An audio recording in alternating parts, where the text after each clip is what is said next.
So let us start guys with the tautology, contradiction and contingency. Let us first write a small note based on this, what exactly is the meaning of all these words, and then we'll see how to apply them in our exercise questions. Okay, so give the first heading all of you,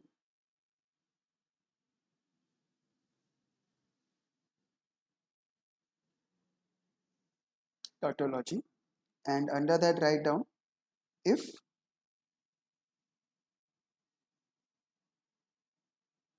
all entries in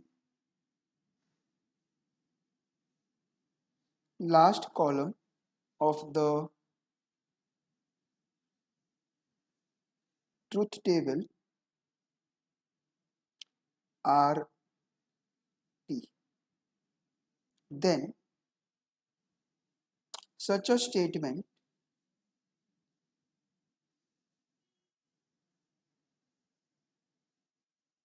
is called as tautology.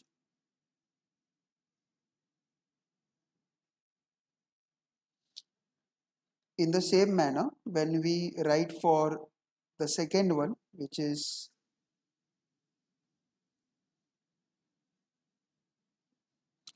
contradiction, it's again a similar thing. The only thing is all entries in the last column of the truth table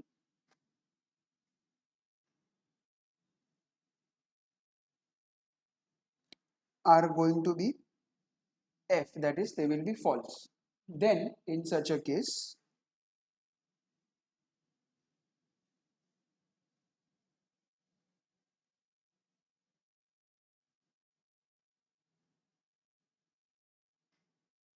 such a statement is called as contradiction.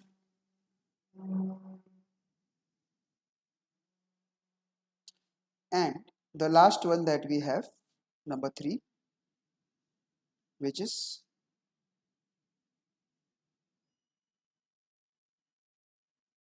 contingency. So in this case, if the last column of the truth table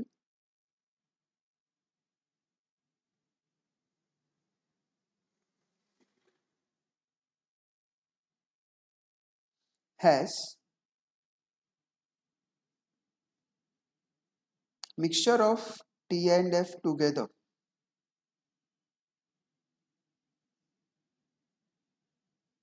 then in such a case,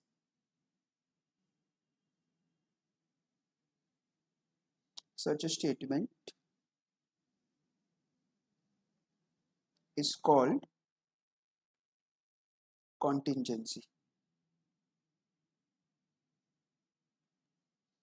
So as simple as that. So these are the 3 important points based on which we are having remaining 2 or 3 questions. So when you come across tautology, just remember a simple thing. Tautology represents the last column, all the entries are T. When you come across contradiction, the last column, all the entries are F. And when you come across contradiction, the last column is a mixture of T and F together. Then in such a case, it is called as contingency. Simple. So when you solve the first question, you get the entire last column to be true for the first case. So therefore, such a statement is called as tautology. So I had told you to leave some 1 or 2 lines below the truth table. So below that, write down a statement like this. See, I am writing it over here for you. Since all entries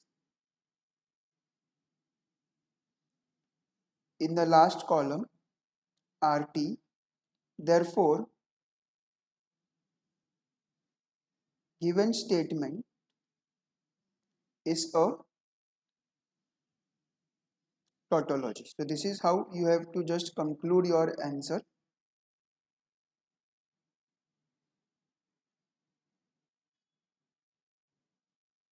For the first case or the first sum. What about the second sum, guys? What is it in the second sum? Are they all T or are they all F? What is it? All are false. So guys, in case if all are false, then what should it be? It will be definitely contradiction, right? So the same kind of a statement will be written over here as well. The only difference will be that in place of all T, you will be writing it as all false, and in place of tautology, I will just replace it by contradiction. All the other things will be exactly same, so please make a note of it, everybody, below the second example which you have solved as I had told you for homework. Just write down this much. In the third case, what is it? Are they all true or is there some combination of true and F? Okay, so in the third one, as you say, it's a combination of T and F together. So what should it be? Come on, tell me. Yes, because the third statement has a combination. You have to write it like this. All the entries in the last column are T and F both or combination of T and F. Therefore, the given statement is a contingency. As simple as that. And I'm sure you can write the answer for the fourth one as well in the same manner. So also make a note of that as well. Come on, fast. Okay, so when we talk about equivalence, when this symbol over there, if it is called as equivalence, what we need to do is we need to make a truth table for this particular left side of that symbol and a truth table also for the right side of the symbol. And if the last entries in both of the truth tables, if they are exactly same, then in such a case we can say that the statements are equivalent, otherwise the statements are not equivalent. So let me show you one example how we can go ahead with this kind of a sum. So for the three statements, first what we will do is we will make our basic columns, that is PQR. So let us write it. We had done this kind of sum in our previous class.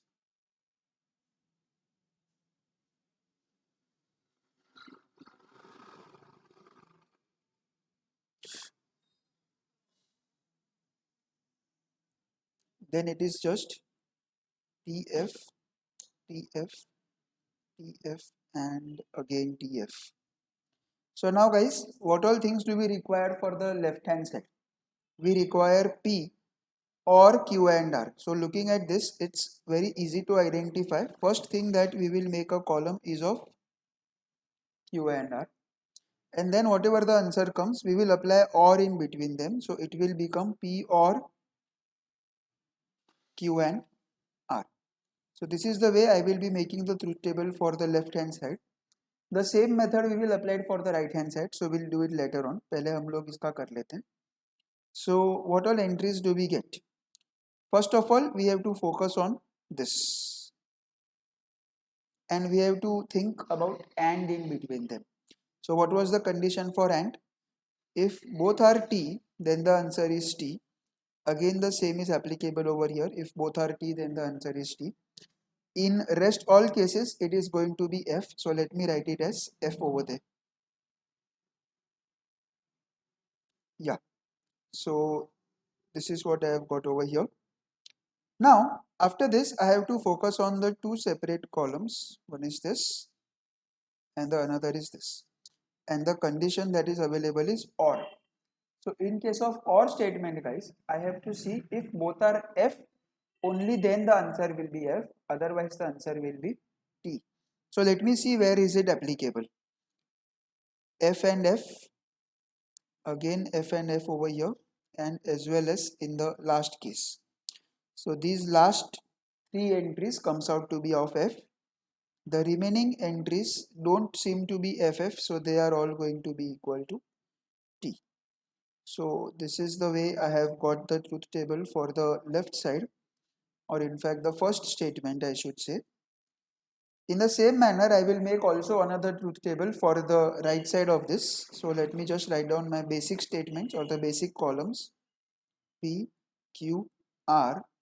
having the entries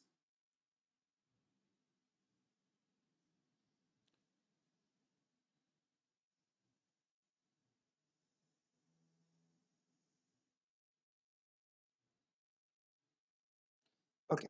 Then what all things do we require? Let me check. I require P and Q. I also require P or R. So here I will write P and Q,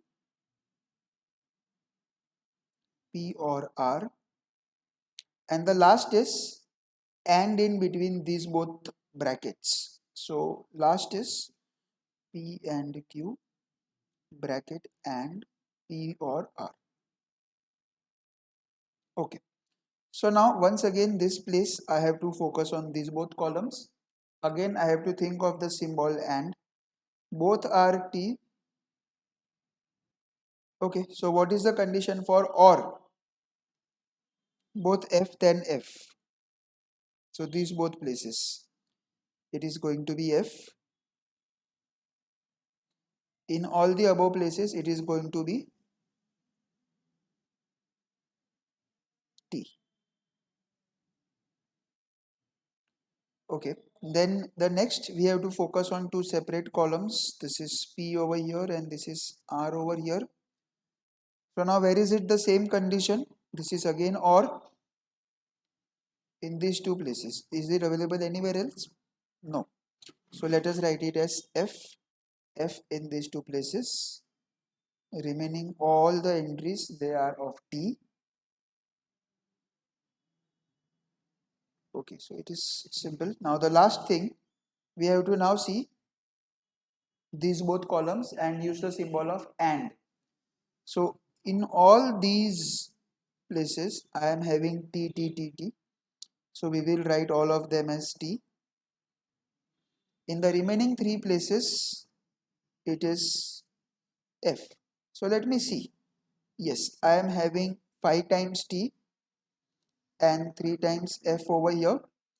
And the same thing in the same logic or in the same sequence it is available over here 5T and 3F. So because it is getting exactly satisfied, so we will just write a small statement saying that since all entries in last column of both truth tables are exactly same, therefore the given statements which is P or Q and R, P or Q and R is equivalent to the next one which is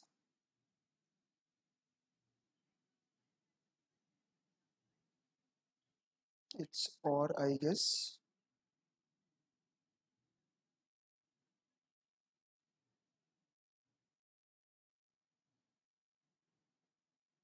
Yeah, to try these two sums on your own right now, number 2 and number 4, and try to do this one for your homework. Come on, give it a try. Just check if you are able to get the answer or not. And if you are not getting, tell me, then I'll help you out with it. So now when we talk about duality, guys, first of all, we should know what exactly it is. So uh, when a certain question is given to you in the logic, it is given to you in the form of a sentence or in the form of a statement. Okay. So generally what happens is the actual question that is given to you, it is something called as a primal statement.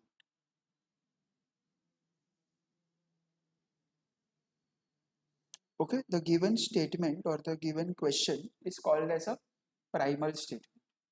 Then we apply some changes to the question, we apply some mathematical logic, we apply the rules of logic and we convert it into a new statement or a some better kind of a presentation of that statement. So the new statement that we will be forming, newly formed statement, basically that is called as a dual statement. So now the question is, how exactly do we form a dual statement? So it's very simple. I'll give you some important rules to convert a given primal problem or a primal statement into a dual statement. So let us write down the points first and then we will go ahead with the questions on applying that particular rules. Okay. So write down everybody.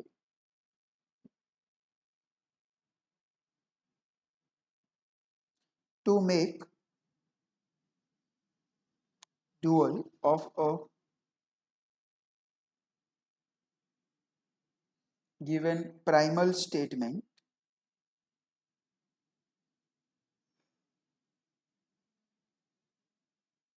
replace and by or by and, C by T, and finally P by C. So now you will be thinking what exactly is this C and T. So let me write it for you over here, where T represents tautology and C represents contradiction.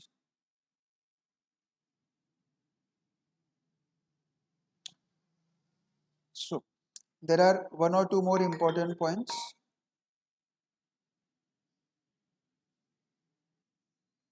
There are some more important points that we need to write down. Write down that as point number one.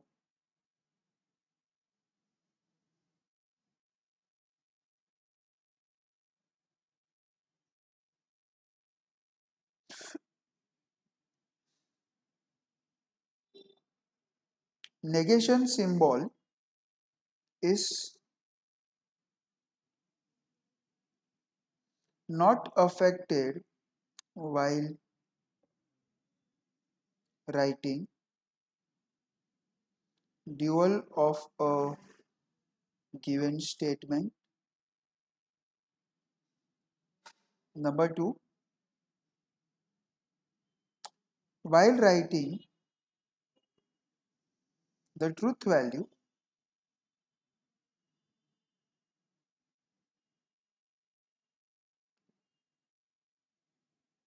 T becomes F and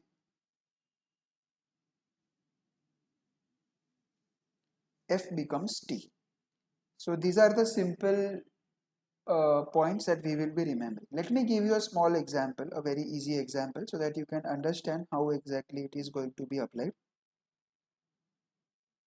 Suppose if you have negation of P and Q or R, and I have to apply or I have to write down the dual of this particular state. So the method is very easy. The dual is, as I had told you, negation will not get affected, so leave that negation as it is over there. The statements P, Q, R, they don't have to change at all. The only changes will be on this and this. What will be the changes? It will both be converted into what? Or is being replaced by and. So both have been converted into and. Very easy. This was one example. Let me give you one more example. If you have P or T and Q uh, and negation of R, suppose something like this. So guys, you have to do the same thing. Wherever the statements are available, just leave it as it is. I will write down P, Q, R with a negation. It is not changed. Changes किधर होगा? This will become and, this over here will become or, this will also become or. One more change, tautology becomes a contradiction. See, replace T by C as I have written over here already. So this will become C. And of course, don't forget to put the brackets wherever they are given in the question. So that completes your answer. Simple. So guys, can you tell me what will be the dual for the first sum? it will be P and Q, or will be replaced by and again. So and so simple it is. Let us write the answer for the next one as well. The negation will remain over there as it is. We don't have to change that. P and Q. This and will be converted to or. Then I have a square bracket. P and I have replaced or by and. I cannot touch negation, so I'll leave it over there as it is. This will become Q or negation R. Closing the square bracket, and it's done. The same logic has to be applied in the remaining ones also. There is an equivalence symbol in between, but that doesn't affect at all. You can directly write the answer P and bracket Q and R. The middle symbol that remains over there as it is without affecting the values. P and Q and R. And in the same way, I am sure you guys are smart enough to write the last one. So quickly finish it off and we'll then discuss the question number 2. The first sum over here says that 13 is a prime number and India is democratic. So guys, the only change that you have to do over here is replace this and by or, and everything else will be written in the same manner. That will not be any change in that. We have to say that 13 is a prime number or India is a democratic country. The same logic applies for the next one as well. Karina is very good or everybody likes it. Just this is going to be replaced by and. So Karina is very good and obviously everybody likes her. The next, Radha and Sushmita cannot read Urdu. Here guys, he has given us just a single statement. There is a connective and, but the problem is it is there in between the two nouns. If you remember from the very first or the second lecture, I had told you that if there is a connective in between the two nouns, we cannot consider them as a separate statement. We will consider them as the same statement. So no worries, I can still write the negation. In fact, I can still write the dual of that. I have got it as not over here. So I will just write Radha or Sushmita cannot read Urdu. Not will not be affected. As I told you, dual doesn't have any effect on the not. Only change will be that this will be replaced by or. In the last case, a number is a real number and square of the number is non-negative. Just replace this and by or, and of course you are good to go. The sum is a simple one.